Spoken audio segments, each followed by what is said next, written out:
Beatrice, leo nilikuwa natafakari kitu kimoja, nikasema nitakishare kwako na kwa marafiki zetu wengine, ili kama kuna mtu naye anapitia kwenye hiyo situation basi ajifunze na aendelee kukomaa. Mimi nimekuja kugundua bwana, ukiamua kuwa mtu wa maombi, yani unaomba, yani ile sasa uko serious, umeingia kwenye maombi, kila siku unapata jaribu jipya. Kila siku yani naona mambo ndo kama yanazidi, yani yanaongezeka kadri unavyozidi kuomba. Lakini nikaja kugundua kwamba sio kitu kibaya. Yani mimi naona ni vile Mungu anafurahi anavyokuona umeanza kumtumikia. Sasa anataka ukaze, yani usiache. Sasa wengi tunapoona kwamba bwana mbona mimi Mungu anijibu, ninaomba, ninalia, ninakesha, ndio kwanza kila siku mazegezege anakuwa mengi. Leo kituko kimetokea hichi, kesho umeambiwa kituko kile, kesho kutwa hili, kesho kutwa nakutana na changamoto kubwa, kesho kutwa, yani mpaka unakuwa unavurugika. Lakini ni kwamba Mungu anatuhitaji. Yani hapo Mungu anapokutaka, kwa sababu unakuwa uko karibu na yeye, umeshaamua kuwa rafiki yake. Kwa akikuacha wewe, asikupe changamoto yoyote, maana utamwacha tena, hautakuwa tena rafiki yake.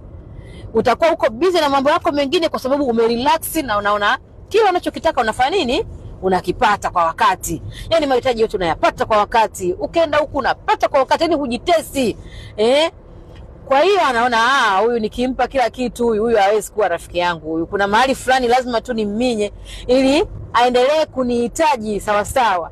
Sijajua wengine watanirekebisha, watumishi wa Mungu mtanirekebisha, lakini mimi kwa akili yangu ya kawaida nimekuja kugundua kwamba kuna wakati unaweza kukata tamaa au ukatamani kulia au kaona mambo hayaendi, wala nimegundua Mungu anakuhitaji zaidi. Ndio maana kila siku anakupa kipya ili uendelee kuwa karibu na yeye tu. Akikupa kila kitu utamuacha, utarelax, utaona kwamba maisha ndio haya, mbona mimi nayaweza yote, naweza kila kitu. Lakini ukimtumikia Mungu anavyozidi kukuongezea vitu ambavyo vinakuchangamsha akili yako, maana yake anatamani wewe uendelee kuwa rafiki yake, wewe uendelee kuwa karibu yake, kwa sababu Mungu ni mzuri jamani.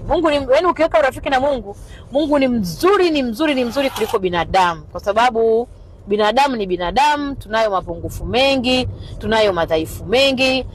Na kipindi hiki cha Kwaresma, tumeanza Kwaresma hizi siku 40, Mungu atusaidie, aendelee kutubariki, aendelee kutuimarisha, aendelee kutupa nguvu ya kumtumikia yeye kila wakati, kila saa, na kuona kwamba Mungu ni kila kitu kwenye maisha yetu. Kwa hiyo usikate tamaa. Kadri unavyoona kwamba majaribu kwako yanazidi, ndivyo ambavyo Mungu anatamani uendelee kuwa karibu na yeye. Tunamhitaji Mungu kila wakati, kila saa.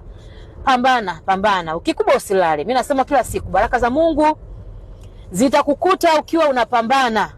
Haziwezi kukukuta umelala tu eti kwamba Mungu mimi atanisaidia. My dear, uko sio kumjaribu Mungu huko. Mungu atakusaidia umekaa tu umelala, rafiki yangu.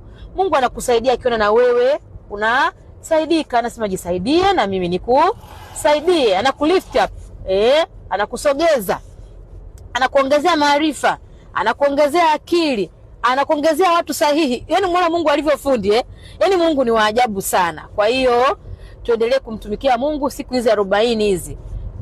Yesu akifufuka afufuke na mengi ya kwako. Ya hapa katika mateso yake anavyotumikia, na wewe tumika effectively. Siku akija kufufuka, atafufuka na mengi ya kwako yaliyo mazuri. Mimi niwatakie Kwaresma njema. Tumtumikie Mungu. Ni mwezi mzuri, ni mwezi wa kujitafakari, ni mwezi wa kutubu, ni mwezi wa kufunguliwa mengi sana. Asanteni.